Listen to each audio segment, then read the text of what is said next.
No doubt you have heard of Richard Dawkins, the head of the four horsemen of the atheist apologists, who emerged on the heels of a jihadist Islamic attack on America's soil on 9/11 in 2001. Well, he, along with Christopher Hitchens, Sam Harris, and a guy whose name no one remembers, the Ringo Starr of the group, took to the lecture halls and writing circuit to celebrate how we could evangelize the world for a godless future. They succeeded at first, as many were reeling from a terrible disaster and a growing skepticism of religion in general. But a long time has passed, and a global pandemic has changed much of society in ways no one could expect.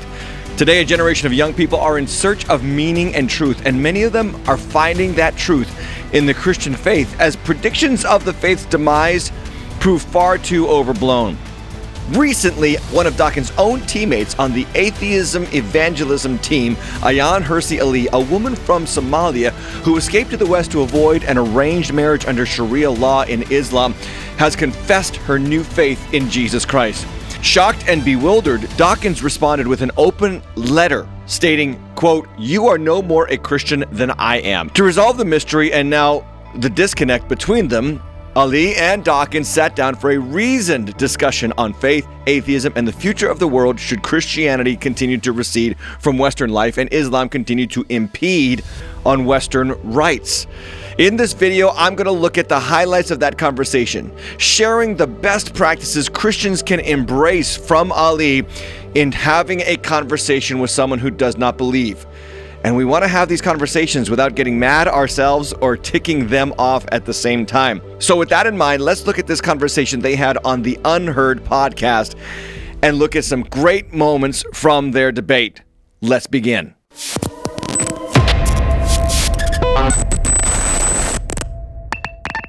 In this first clip, we hear Ayaan's own testimony. Again, she escaped Islamic Sharia law in Somalia, fled to the West, got educated, and became an atheist, and then an evangelism for atheism.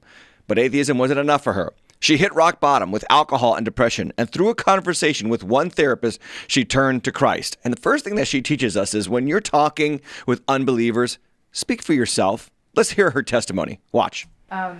Last year, I saw one therapist who said, perhaps it's something else that you have, and she described it as spiritual bankruptcy. And that resonated with me, and having reached a place where I had absolutely nothing to lose, I prayed, and I prayed desperately. And for me, that was a turning point. And what happened after that is a miracle in its own right. I feel connected to something higher and greater than myself. I feel my zest for life is back. A powerful testimony, to say the least. Here is a woman who thought she had arrived at rational thought, secular humanism, living without any kind of religious faith, but she didn't have a wholeness to her life, no zest for living. And she shows us the power of the Christian movement, the power of the Christian faith. It speaks of redemption, renewal, and resurrection. So the conversation moves from there with Dawkins still trying to determine if Ayaan really believes in the facets of Christianity, or is she just a cultural Christian? I mean, you go to church now, and you listen to the vicar, and do you kind of notice what a lot of nonsense he talks? Does she really believe in the virgin birth, the deity of Christ? Well, the first thing she does that's powerful in her conversation is basically say, look, I do believe this. I have chosen to believe this. And that's where I'm standing right now. I love her approach in this next clip as she takes that to Dawkins in his confusion over what she believes, having just called Christianity rubbish. Watch. Well, we've been friends for a long time, and in fact, in some ways, I think of you as a mentor. I would say you're coming at this from a place of there is nothing. And what has happened to me is I think I have accepted there is something. And when you accept that there is something, and there is a powerful entity, for me, the God that that turned me around. I think what the vicar is saying no longer sounds nonsensical. It makes a great deal of sense. And not only does it make a great deal of sense, it's also layered with the wisdom of millennia. Now, what she does there is so beautiful. She acknowledges that she's trying to understand where Dawkins is coming from, but then she's talking about where she's coming from. And I love that she talks, again, for her story. Christians so often want to push belief on others. You can't do that. We can't convert other people. By the way, I also love the historical approach. Christians fail to read history and are the worst for it. We need to familiarize ourselves with the larger 2,000-year story of Christianity and even larger 3,500-year story of Judeo-Christian history. It's not all good, but it is all informative to help us find our place in the story, because when it comes to talking about faith with unbelievers, it's larger than just us. It's larger than just our generation. And Ayaan owns that moment with Dawkins.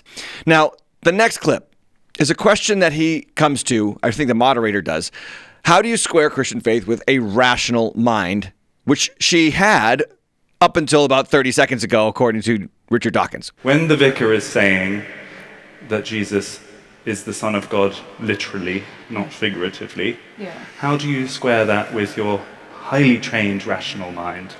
Well, it is, again, different planes of perception. So I choose to accept Jesus Christ, the teachings of Jesus Christ, the story of Jesus Christ.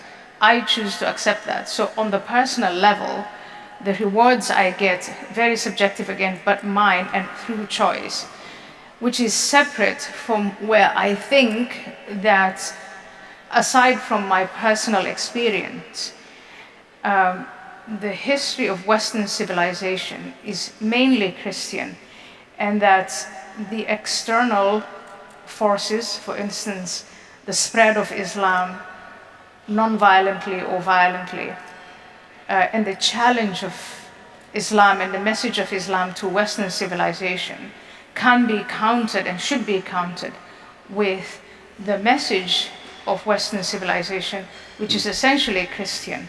And in that sense, I think there are more people who agree with me, but that is on the societal level. And then on the civilizational level, I think that every moral, you've used yourself, Richard, the phrase lately that there is moral Christianity and there is cultural Christianity. And when moral and cultural Christianity collides with moral and cultural Islam, or moral and cultural Confucianism, or cultural authoritarianism, I think that perhaps we're on the same page about that might be a way of countering it. Yes. But on the personal level, yes, I choose to believe in God. And I think there we might say, let's agree to disagree. She's so good in this moment because first she starts with herself, circles back to the cultural conversation around the good that Christianity brings to the world as opposed to Islam or other belief systems, and then finds that common ground with Richard because he believes that too. And we're going to show you that in a moment. And then circles back to the fact that, yeah, it's a choice. And in many ways, our faith in Christ is a choice. Now, I believe, biblically speaking, it is a choice initiated upon our will by the Holy Spirit first. But she does admit, this is myself, this is what I've chosen to believe, this is where I am, and let's find that common ground between you and me about how Christianity is a far better good for society than other belief systems. In this next clip, Dawkins kind of condescends on Christianity. He talks about its obsession with sin. And what he does here is deconstruct the doctrine of sin and salvation from a purely scientific approach. Now, the problem here for Dawkins is simple. There's a bunch of bad stuff that happens in us and to us, and we don't know what to do. But her response is an important turnabout, and I want you to watch it here. And when you think about Christianity, Christianity is obsessed with sin. St. Augustine said that we all inherit the sin of Adam. Well, of course he didn't exist, but so we inherit original sin. Original sin came down in the semen. Jesus was not conceived with semen, that's why he's clear of sin. His mother Mary had to be clear of sin as well, so she had to have an immaculate conception. This is all obvious nonsense. This is all theological bullshit. And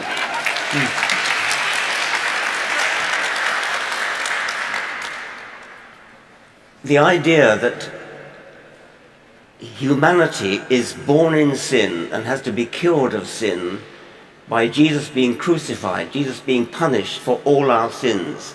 And that is a morally very unpleasant idea. I'm sure you must agree about that. Okay, so it looks like he's hit her. This is it. Now she has to talk about the fact that there is such a thing as sin, and Christianity is a lot about that. We talk about sin from the pulpits. We talk about sin in our own lives, in the world.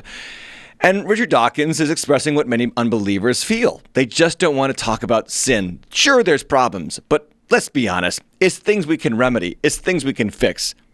But her response is so great. She doesn't get offended. She responds, again, from her relationship with the Lord and her knowledge of what the Bible teaches, not concerning sin as much as love. Watch. I find that Christianity is actually obsessed with love, and that the teachings of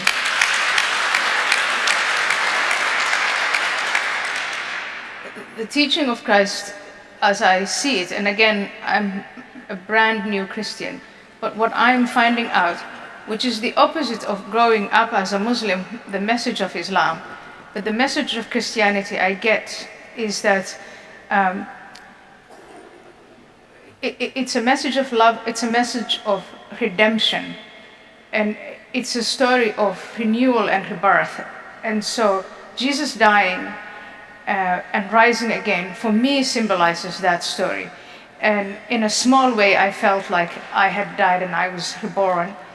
And that story of redemption and rebirth, I think makes Christianity actually a very, very powerful story for the human condition and human existence, and the pain of suffering, but also our internal, the recognition of what you call sin, but perhaps the character defects, that both good and evil are there, but that both good and evil are in us.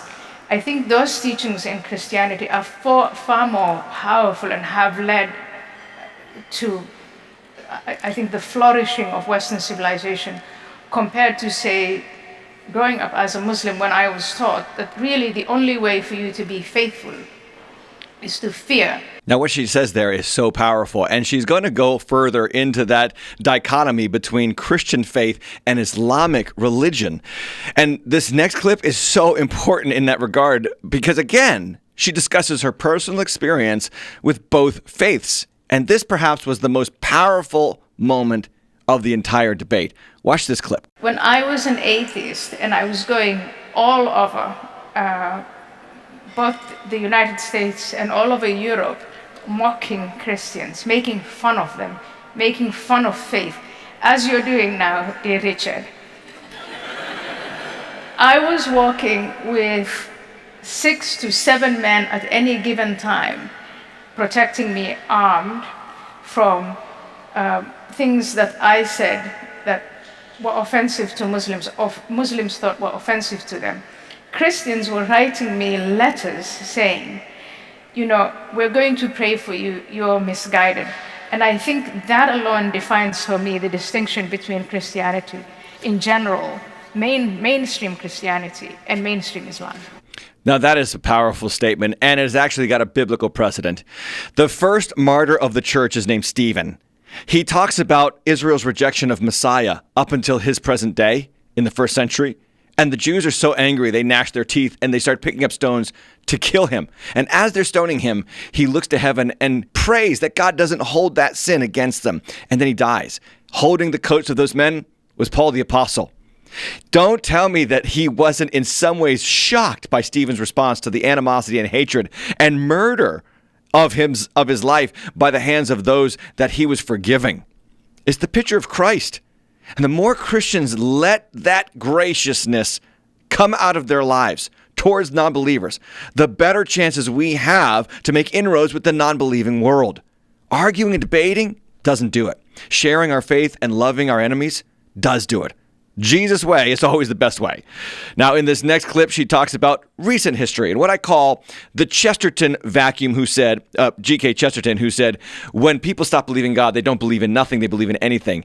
And for Dawkins, there's a problem because nothing is not enough. Watch this next clip. Let's ask ourselves what was happening on the ground, because in the last 6 decades, we pretty much demonized Christianity and the teachings of Christianity out of the public space, out of school, out of universities. And a vacuum occurred, and that vacuum is now being filled, as G.K. Chesterton said, not because people have come to reason, but because now they'll believe in anything. There are very awful forces today out there that are claiming the hearts and minds and souls of these young students. And when you say there is nothing, you offer them nothing. Atheism looks at our world and says, there's nothing, there's no point. Now, Scripture speaks to this reality of what Ayaan is touching on. Ecclesiastes 3:11, he has made everything beautiful in his time. Also, he has put eternity into man's heart. People talk about the God-shaped hole inside of our hearts, but it's way more than that. It's an eternity-sized hole, and it's something that nothing temporal can fill. And that's what Ayaan is hitting on here. Now, the next clip is also a response here from Dawkins on theism as a scientific hypothesis. And he stumbles onto something profound that the Bible actually answers. Now, I think that the hypothesis of theism is the most exciting scientific hypothesis you could possibly hold.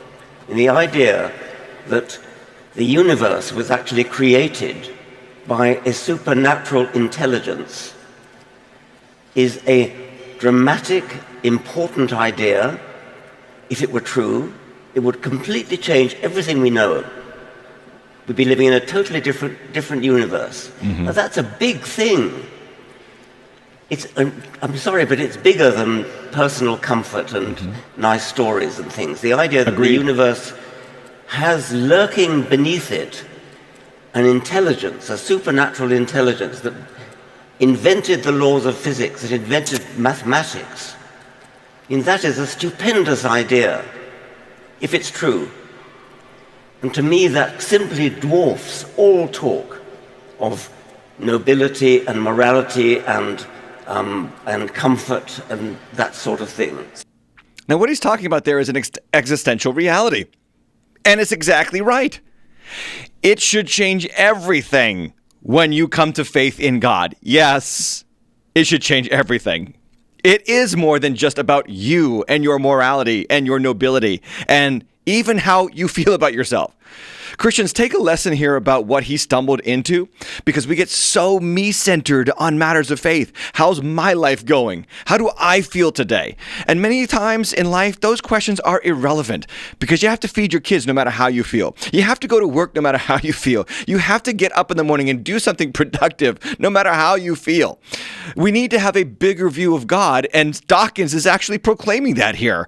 So I agree 100%. In fact, Paul himself agrees that God fills all things in all ways, Ephesians chapter 1.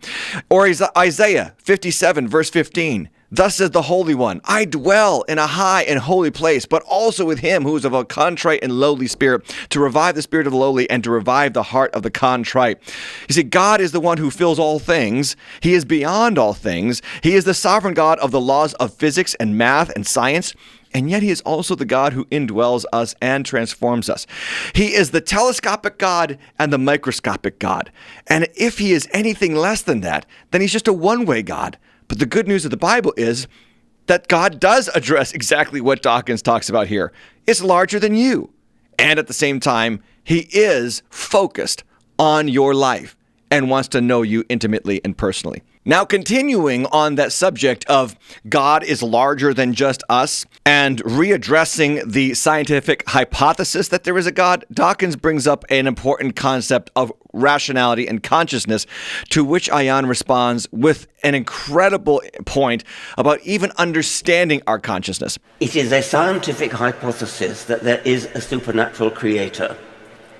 And I don't see how you can get to that from feelings of personal comfort or feelings of political necessity. you have to get to that from thinking. Okay, so yeah, we should be thinking our way towards understanding if there is not a God. But watch what she says. And that brings us to consciousness. So first of all, the hypothesis itself, which even if you don't allow for set religion aside, the hypothesis of where did all this come from and how did it begin, again, there is no consensus on that. There is no consensus on what consciousness is and what all that entails. But I think that it is, on an academic level, very interesting and very rewarding to look into and explore all of these different things separately on an academic level. On a non-academic level, I think that it's very useful now. I hate to go back to utility, but to have all of these things connected, where as human beings, we are material, yes, but we also are more than material. We have a sense of consciousness and we have a range of needs. And some of these needs, reason can answer and pure science can answer.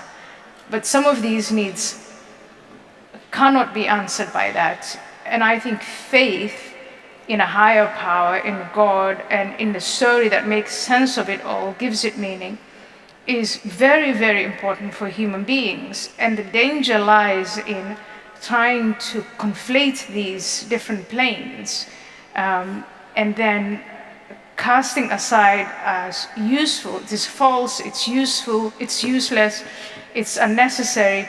And now we have, the range of human suffering where, as an atheist, you don't really offer an answer, you don't offer a prescription for this is a way of life, this is the path to happiness, this is how you can deal with the challenges of existence. Now, she is so right there. Atheism fails to offer the answers to the bigger questions of life. But listen to Dawkins' response, because a lot of atheists buy into this logic that he makes here, that really the universe doesn't owe you a response. Watch. Suppose it were true that atheism doesn't offer anything. Suppose it doesn't offer anything. So what? Why should it offer anything? Why should the universe offer you anything? But what is the scientific explanation for you being moved to tears by Sir Matthew's passion? Well, it's neurology. Let me ask Ayaan. I think the question you ask now is very interesting. Why should atheism offer you anything? There is no reason why atheism should offer anything, but something else. Faith offers something valuable and tangible and great. Yes, so why should atheism mock that and knock it down? No, is it not possible to have this coexistence where there is a place for reason and there is a place for faith and for subjectivity? Just like we agree to have a separation between religion and politics, I think it is absolutely possible to have. So what is going on there is she's deconstructing his own absurd logical conclusion that the universe owes you no explanation, when we know deep down in our hearts we need an explanation for why we are here. Why is there pain? Why is there suffering? Now, he sounds intelligent when he says, so what? It sounds so grandiose to suggest that the universe is so big it doesn't care about you whatsoever. So the atheist looks at your dying child and says, so what? The atheist looks at the tragedies and the sicknesses of life and says, so what? And then, I don't know if you heard Dawkins, but he said, I don't want to mock them, but he does want to mock them. Back in 2012, in Boston, Massachusetts, at a Reason rally, a rally for atheists, he said the exact words, we should mock Christians. Watch. Mock them, ridicule them, in public. So that leads me now to the next segment, where Dawkins is asked by the moderator, does he have any regrets from his evangelistic work for atheism in the past? And here's his response. If you accept that there is utility to faith at an individual level and at a societal level, how do you feel about what you have done and your fellow new atheists for the past few decades in so enthusiastically dismantling it? I am so much more wedded to the importance of truth that I don't regret anything. Yes. I do think that if, for example, in Africa, there are missionaries, Christian missionaries and Muslim missionaries fighting for people's loyalty, and I'm on Team Christianity where that's concerned. And so politically, if you have to have a religion, will you explain that to us a little bit more? If you have to, I don't believe you have to have a religion. I think it's patronizing to suggest that people do need a religion. But if they do need a religion, then I'd rather it was Christianity than anything else. Okay, now, a couple of things that he says that just aren't true. First off, he does regret a little bit of the movement of atheism in our present context. Back in 2018, as he looked at the landscape of his own country in England and saw the influx of Islamic people and the Islamic faith upon the culture and the destabilization of Western civilization in that country, he tweeted out the following, quote, "Before we rejoice at the death throes of the relatively benign Christian religion, let's not forget Hilaire Belloc's menacing rhyme, always keep a hold of nurse for fear of finding something worse," end quote. And not only did he say that in 2018, but more recently in an interview on television, he proudly proclaims to be a cultural Christian himself, loving the hymns and the results of the Christian faith. I do think that we are culturally a Christian country. I call myself a cultural Christian. I'm not a believer. But there's a distinction between being a believing Christian and being a cultural Christian. And so, I love hymns and Christmas carols, and I sort of feel at home in the Christian ethos. I feel that we are a Christian country in that sense. It's true that statistically the number of people who actually believe in Christianity is going down, and I'm happy with that. But I would not be happy if, for example, we lost all our cathedrals and our beautiful parish churches. So I count myself a cultural Christian. I think it would matter if we substituted any alternative religion. That would be truly dreadful. That's kind of ironic how he says, I love the hymns, I love the carols, I love the ornate cathedrals, but I don't want people to believe this. Well, that's like saying, I want the 5-star meal, but I don't want the chef in the kitchen. He fails again to link the fruit to the root in terms of cultural beauty. Literally, you don't have much cultural beauty before Christianity. Name the beautiful historic works of art pre-Christianity. There's a few, but most of them came about because of Christianity. We have pyramids and ziggurats before Christianity, and we have glorious cathedrals, works of art, museums across the world because of the contribution of the Christian faith. There is a fruit that comes from the root, and Dawkins fails to make that connection. And what he also shows is that humanism fails.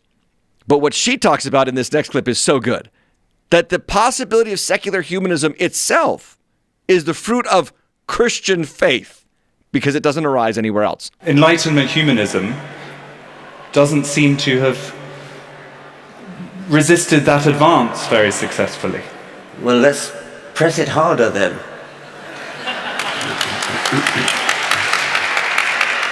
Rational secular humanism is itself an outcome of Christianity. And well, I think I don't buy that. it starts with the admission that rational secular humanism, the Enlightenment was able to take place within that Christian context, and it is a product of Christian civilization. It didn't happen in China, it didn't happen in the Middle East, it didn't happen anywhere else. It happened in these disputes between Christians. And I think part of that story and that whole history is one that needs to be celebrated and told and given to these young minds. And I think where you have a vacuum, something is going to fill it.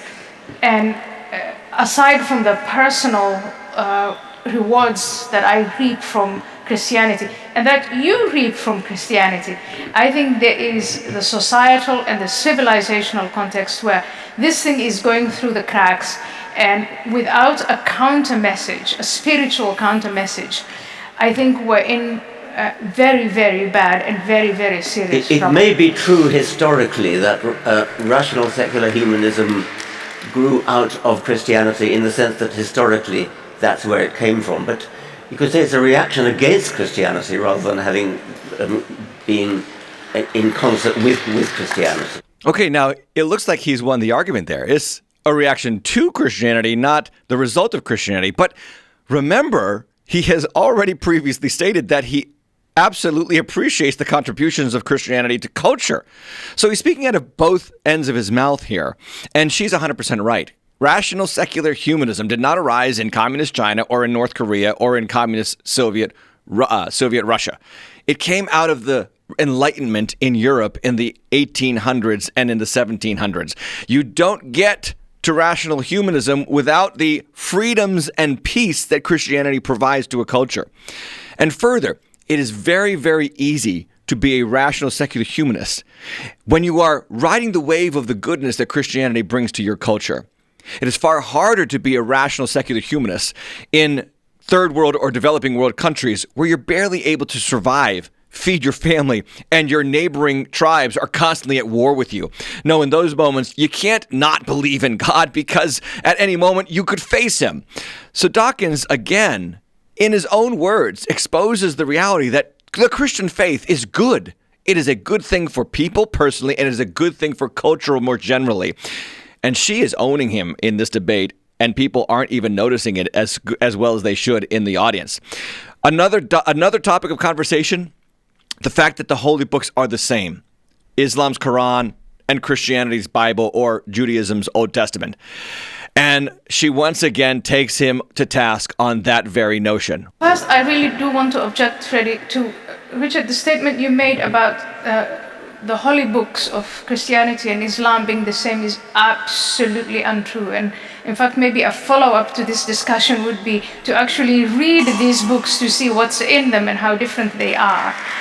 And another mega difference is the characters of Jesus and the characters of Muhammad are absolutely radically different. I totally agree with that. Yeah, but that is why the holy books are not the same. The story is absolutely not the same. They are different. So she's speaking from experience. She grew up Islamic, and now she is a Christian from an atheist background.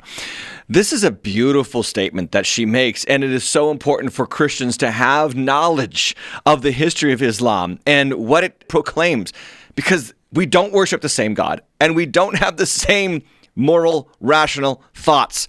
They are completely, diametrically opposed to each other. And anyone who claims otherwise is devoid of historical context and current cultural contexts. In our countries shaped by Christianity, women have freedoms, they can vote, they can participate in society in almost every area. But in Islamic cultures, they are shamed, they are shut off, they are clothed from head to toe, they can only see through veils over their head, and they are second-class citizens. She knows this from experience, and Dawkins also has to agree with her. But where Dawkins comes down on concerning the Bible is the offense of the cross. And this one is a layup for anyone who knows the Bible. But let's first allow Dawkins to stipulate what problems he has with Christianity. The Old Testament is a very, very nasty book indeed. And the New Testament, on the face of it, is better. But the aspect of it which I mentioned before, the idea of God couldn't think of a better way to forgive the sins of humanity than to have his son crucified. That is a disgusting idea. This is a common problem for many atheists and unbelievers. They don't like the cross. They don't like the blood of Christ.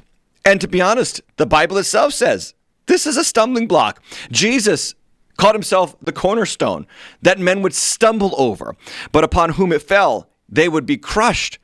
When it comes to the cross, you are either crushed or you're stumbling. As Paul stipulates in 1 Corinthians 1:22, Jews demand signs and Greeks seek wisdom, but we preach Christ crucified, a stumbling block to Jews and folly to Gentiles. But to those who are called, both Jews and Greeks, Christ, the power of God and the wisdom of God. This is where faith hits the road, because you either accept that Christ is the atoning sacrifice for your sins, or you don't. And Christians can totally get it that non-believers think this is nonsense. The Bible itself says non-believers believe that this is nonsense. So we don't argue, we don't debate, we don't get fussy, we don't get angry. We understand that the God of this world has darkened their minds, and we pray for them and testify to them and share our story with them, hoping that Christ will open their hearts. In this next clip, Ayaan calls us to account for what we're seeing on college campuses and the differences between Christianity and Islam, evidence before our eyes in the riots and protests against Israel. On every university, there is a Muslim student association. There are Islamic centers, there are mosques, there are websites, and they propagate, and sometimes in the most sinister ways, their faith and their antipathies, and the antipathy that radical Islamists hold against Jews have had, they're running amok in our universities and our schools. So if from one day to the next we wake up, the 7th of October last year, that horrible event happened where 1,200 Israelis were killed, many of them young people, many of them actually on the left, in kibbutzim, and many, many women raped and people mutilated. And you would think that in making that moral reckoning, that students here or anywhere, even fellow Muslims have said, this is absolutely heinous and it has to be condemned all the way. That is not what we are seeing. What we are seeing is the investment that radical Muslims made here on our soil, those young people completely brainwashed into coming out and blaming the victim, draping themselves in kafirs, shouting genocidal slogans and chants on our campuses, and thinking that they are replicating 1968 and see themselves as anti-war patrons. There is something that is going on. There is the mind virus of wokeism. There is the mind virus of radical Islam. And atheism is not the answer. I cannot go with all conscience to these young people and say there is nothing to believe in. Because the more we say there is nothing to believe in, there is nothing, then someone else comes and fills that nothing with something. And I don't like what I'm seeing. She's talking again about the Chesterton Vacuum. Men will believe in anything if they do not believe in God.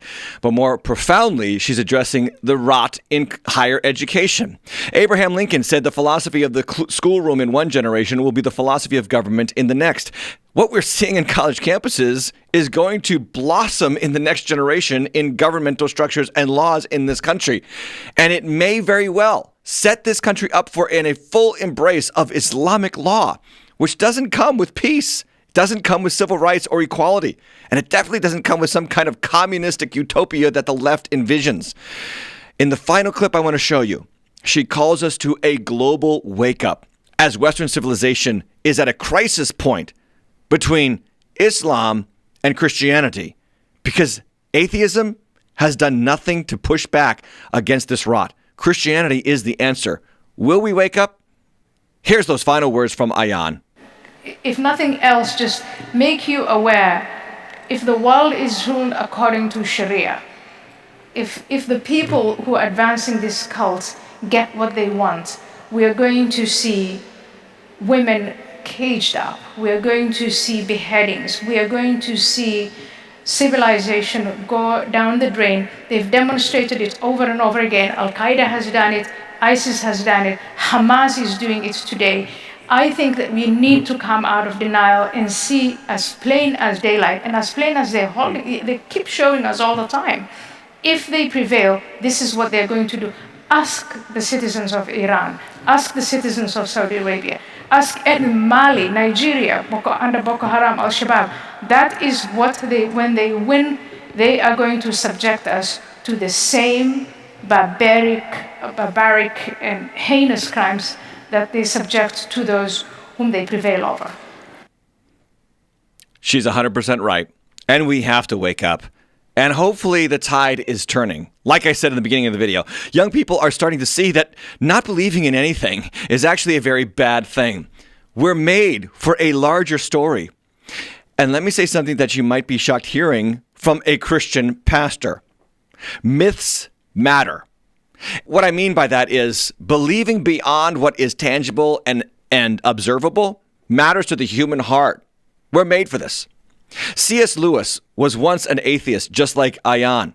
He turned to Christianity with great reluctance as God overwhelmed his soul and his will and brought him to himself.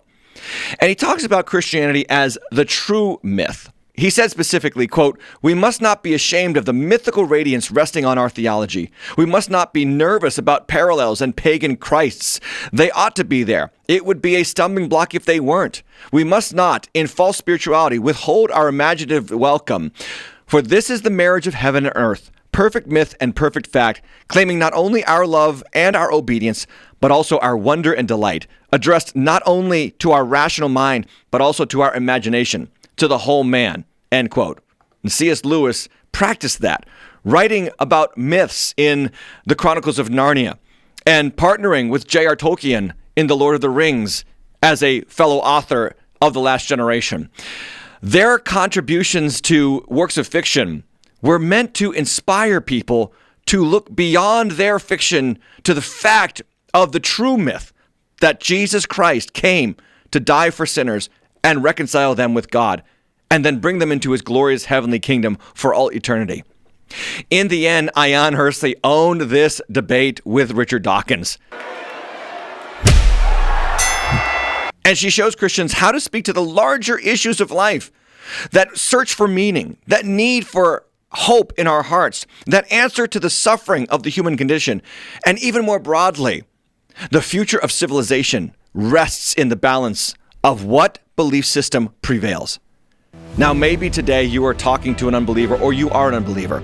It's not my ambition to argue with you or to get other people arguing with you. It's my ambition to open your eyes to the realities of history, of the human condition, and of the deep-seated need in our hearts and minds to embrace something larger than ourselves.